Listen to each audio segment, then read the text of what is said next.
Did you know that your church can already be found all over the web? I call it your web real estate.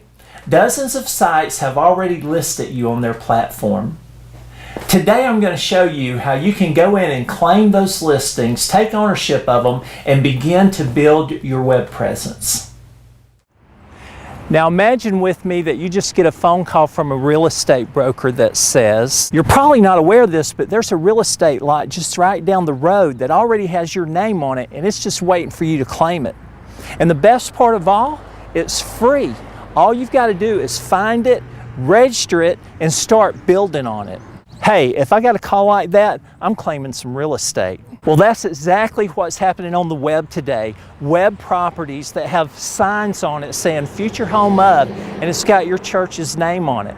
If you have a physical property, then your name is already showing up on Google Maps, on yellowpages.com, on Yahoo Local, on Yelp, on City Search, and more. As a matter of fact, your church probably already has a page on Facebook and also on Google+. So what I want to do is I want to show you how to go online, quickly find these properties, and claim them for your own and start building your web presence on them. As an example, I want to do a search for Christ Community Church, Kennesaw. That's the church whose property we were just on.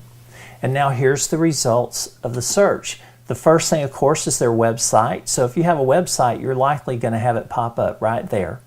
But then you'll notice over here on the right something you're familiar with, Google Maps. And Google Maps is a great web property that you want to claim. I mean, it's one of the top ones. So when I click on this, it's going to open up a larger map, a larger window, and there's going to be a balloon that pops up. There it is. And on this balloon, there's a tab that says More Info.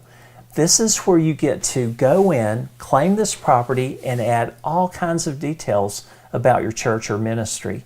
All you have to do is look right down here, see that? Manage this page.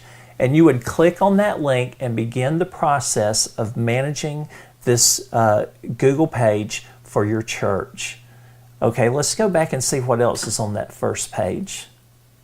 Scroll down a little bit, and here's a listing, local.yahoo.com. Let's click on that.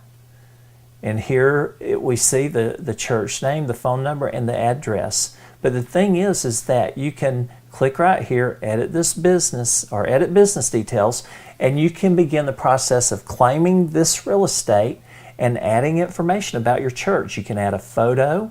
You can put church hours. You can tell them who your pastor is, what kind of ministries that you have going on, and invite people to your church. Let's go back and see what else. Here's another listing, yellowpages.com. Let's click on it. Now you're beginning to see a trend. These all work the same. They're all listings. They automatically pull in the name of the property or the church, the phone number, and the address, and then they give you places to where if you come in and claim this, see right here, edit info for this business, that you can build this out, and you can put a lot of relevant information in here. And let me show you one thing. Notice right here these stars, and it says 0 ratings. What you should do, and right there, write a review. What you should do is invite some folks from your church to go into these different properties and write reviews about your church. And 4 or 5 reviews, you will be amazed with a few reviews like that, how that when someone comes online, they do a search for a church in your community, that yours is more likely to rise to the top of the list because people are interacting. They're writing reviews. You've claimed this property. You've put in information that's important. Well, search engines are so smart that they're going to pull up those completed listings. And so I encourage you to get online and do this. And so it continues. You can go through all these pages and you'll find listing after listing after listing. Now, I would do as many as I have time to do, because what you're doing is you're growing your web presence, and there's so many benefits to this, so many things that's good about it, not the least of which is getting you to rise to the top of search results when people search for a church. But not only that, it's a way to invite people to come to your church. Many times the first visit you have is going to be a visit online. And so I encourage you to get involved, jump on board, and just get in there, search for your church, start claiming this real estate, and building on it. There's no doubt this will take some time, but it'll be well worth it. You might want to consider enlisting a volunteer to help you with the work. I'm sure there's plenty of people that love your ministry and they'd be glad to help. I'm Barry Dollar, and I hope this has inspired you to explore the web, to grow your ministry, to expand your reach, and to advance God's mission to the ends of the earth.